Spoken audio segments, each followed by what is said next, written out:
Okay, so the topic being the sweeteners, which is actually an extremely important topic today. And you can see that there is so much news around. So I think there's no dearth of information and the flux of information that's coming. So essentially, when we consider sweeteners, we are addressing the sensory properties, and for appetite regulation because it plays a positive role. So sensory perception, sweet, salty, sour, bitter have to be considered for a person with diabetes who is unable to now probably eat some of these sweet foods. Now, always remember that a person with type 2 diabetes will have a higher threshold for sweet taste, and that's why we need to help address that. The sweeteners have come into the market for that reason over the last few decades. I would like to break up the talk in a nutshell for you as nutritive sweeteners and non nutritive sweeteners. So nutritive sweeteners, as we know, you have sucrose, which is direct sugar, which itself we know about, which is the one that we're trying to replace in the entire story. But yes, there is different news today, which I'll discuss overall and summarize for you in the end. Then you also have fructose. The reason to discuss fructose is that, yes, it's a nutritive sweetener, but it is differently metabolized than sucrose. It goes through a different metabolization, an insulin independent pathway, and that is why it can be used where it will replace the glucose, but it can be taken through fruits. So that is why we do recommend for a person with diabetes at least about 1 to 2 fruits a day, because that individual need not be deprived of the sweet taste. It's called a slow sugar because it's slowly metabolized, but do remember that it finally does get there. So we have to still limit the amount. So that's why we stick to at least about not more than 2 fruits a day for a diabetic, which is usually acceptable in a well-controlled diabetic.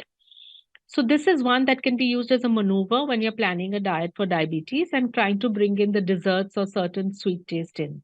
Then you have the polyols, which we all know about is used in the industry. So just to make you aware of the different kind of nutritive sweeteners, where erythritol, etc., all used as bulking agents. We know agave, which is also used for as a sweetening agent in the food industry. But more important to remember is the effects of these, because today the whole controversy is about should we or should we not? Is it a boon or a bane? So these may be restricted, but they can be used, whether it's fructose, usually sometimes honey. Remember, people mistake that, okay, I'm not eating sugar, but I'm having honey. But honey also is a combination of two monosaccharides, which will finally get everything becomes glucose eventually. Please remember that as diabetes educators and dietitians, that a person replaces it, but they need to know that it's also getting there and going into becoming into the glucose metabolism eventually. So when you consider nutritive sweeteners, you need to place them in the plan of the diet plan very strategically. Like, for example, what we normally do is that the fructose, which is from fruit, we place it when it's post exercise or they are usually running a low at that time for whatever reason. So they're expending calories. So they're likely to dip or go hypoglycemic. So they actually can be strategically placed and used well. Even in a small number of only about 10% of which are well controlled diabetics, sometimes even 1 teaspoon of direct sugar is used. So these are some of the strategies that can be used. Now I'll move to the non-nutritive sweeteners, which is under great debate today. And we know that they are called artificial sweeteners, but that's because they are not from natural sources. But I have changed the word from artificial today because they are non-nutritive. They do not give the calories, but they can be natural or artificial sources. So when we consider there's a whole gamut of them that we see, the oldest one is saccharin, which has been actually used in the cosmetic and pharma industry a lot. And we don't realize it when we're actually consuming it. Then you have the sweetener that everybody loves to hate or hate. There's a love-hate relationship with aspartame around the world in India. But the main important point to bring across is because it's a dipeptide of amino acids, it is to aspartame. If I will discuss its utility, discuss its levels, everything, but I just want to introduce the sweetness so you have an understanding of what their chemical origin is.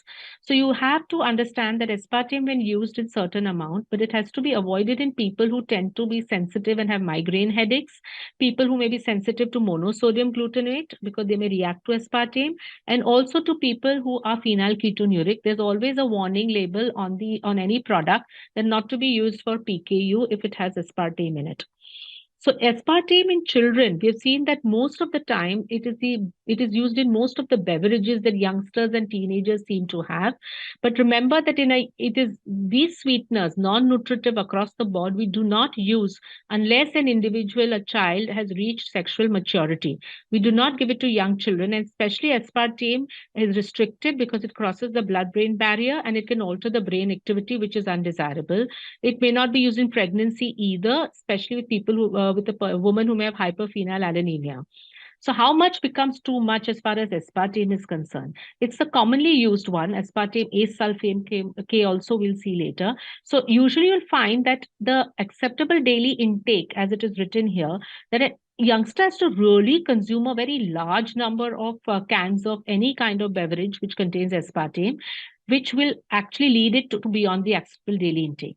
Now, this applies in a population or a culture where you will find that the people are having these beverages instead of water. Not specifically in India, but if we go through the Western cycle and if we ape the West, then we are likely to land up there. But I think there is a lot of awareness today in India where we are smarter and we understand that these are not the most desirable ones. But therefore, the amount we normally consume is far less and we are well below the acceptable daily intake. Then you have asulfame K, which is also similar, but the caution required is mainly in potassium restricted diets, so in kidney patients or anybody with a sulfa antibiotic based allergy. But overall, it does this. It is similar as a non-nutritive sweetener as aspartame. Neotame is another one which is considered a flavor enhancer by the FDA, and there are many more that you will come across. I'm just bringing to your notice as the new ones come about because they're used in a wide range, whether in the Far East, whether in Europe, whether in US, whether in India. And they slowly are all getting approval and moving and coming into the industry. A very commonly used one is sucralose, which most people are using today, has exceptional stability because by virtue compared to aspartame, which doesn't tolerate heat, you cannot use it in a hot food or while cooking. Sucralose, on the other hand, is heat stable and can be used in cooking and baking. It will not affect the blood glucose levels. It's considered to be pretty safe even in pregnancy, but that is an individual decision of the person whether they really want to have a sweetener in pregnancy or not. Another one, which is a non-nutritive sweetener, but is a natural one, is stevia, that is stevioside, which is native to South America. It's also glycoside, which is not metabolized, stable at high temperatures, but there are not enough studies to tell you whether you can use it in pregnancy. But the Far East has used a lot of stevia because they use the stevia leaves. So bottom line is, even if we have all this array and this, basket of sweeteners, the degree of sweetness we know is far more. There are very high intensity sweeteners. But what is important to understand is really what our whole discussion today is that what is the acceptable daily intake? These are the limits that are set. So if you see for fructose and sorbitol, the nutritive ones are fine. But if you see the non-nutritive ones, you'll find that if you go by kg per body weight, you really are not consuming when you even use it like 2 tablets in 2 cups of tea through a day. When there's no indiscriminate use of the sweetener, then we are really not exceeding the acceptable daily intake. But what is the use of these sweeteners? We know it is in diabetes. We know that it is considered in that. And I will deal with the WHO take on this towards the end, so it will summarize it for you well. Is that in lean diabetics, traditionally we are using the nutritive sweeteners because they can afford the calories. But usually, which is now today is being debated, is whether in obese people, whether we should use the non-nutritive sweeteners or not, because it doesn't seem to add any extra benefit in helping towards the weight loss, is what the WHO seems to have put out in its report. So that would also depend on whether it really needs to be, or a person is quite happy taking options of ingredients which could give natural sweetness and yet control the calories. Another interesting aspect of non-nutritive sweeteners is also how they affect the gut biome. We know that the different gut flora which is present it sometimes tends to trick the brain. But you'll find that if you consider and you analyze and compare all the non-nutritive sweeteners, sucralose seems to be the least metabolized by the gut microbiome, and therefore it will least affect the gut microbiome. And aspartame seems to be most metabolized. So therefore, the former becomes a more preferential choice because you do not want to affect the gut microbiome. And it is important to take this into consideration because today, alteration of gut microbiome also leads to a lot of conditions and diseases which we have to deal with additionally, apart from adding the sweeteners. So the preliminary guidelines of WHO, the latest ones, is that they are talking about, with relevance to both nutritive and non-nutritive sweeteners, it applies to the general population. If you read the 80-90 page WHO report, which I took in the minute it came, and I said, no, let me understand this because there are headlines going everywhere and there is a lot of half information. So when you see it, the WHO has put it out clearly that we are talking about the general population and sweeteners, non-nutritive sweeteners related to the general population in the world, not to people who already have diabetes. They're not they are not recommending that you stop it in the use when people who are suffering from diabetes, because you are depriving them of the sweet taste. But it is to the general population that they do not want to recommend this indiscriminately, to use it as a tool to cut out the sweet taste, or to cut out the sweets and give people the sweet taste. They don't want it to become a generic food in use. Okay, so there can be some potential undesirable effects, but only it will be known on really long-term use. But also at the same time, it may not be giving a great health benefit as we expected earlier. Now, it may not therefore be the most optimum strategy for weight loss when you do it with a low calorie diet.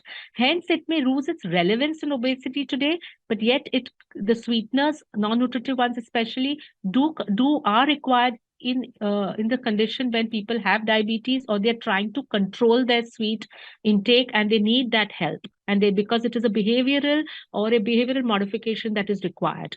So they found that there's been low impact on body weight and calorie intake. It's not really helping, or on fat loss. Somewhere there has been in the report that maybe it increases BP, type 2, stroke, or heart disease. But they are yet at the same time, they're indicating that, but there's no comment on the safety of consumption. So bottom line, when you read this policy a little more deeply, you realize that as long as you're well within the acceptable daily intake, it is okay to consume it. But when consumed in large amounts, you need to take into consideration the risk that it may cause. So then what is really the WHO telling us and telling the world today? It is that you could, in people who can control their weight, who are well controlled, glycemic control exists, you can give less than 10% of the daily total energy caloric intake from even direct sugar. But the important part is that in a general population, across the board, in a cohort, you need to train the taste buds of the children early. The whole point lies at an infancy, and when you are training the children to eat the regular food, we do not want to give increased dependence of the children to be having very high sugar intake, which is anyway not considered good. So if you train the eating behavior much earlier, you really will not require a lot of these maneuvers even later. Apart from that, it will also help them stay healthy.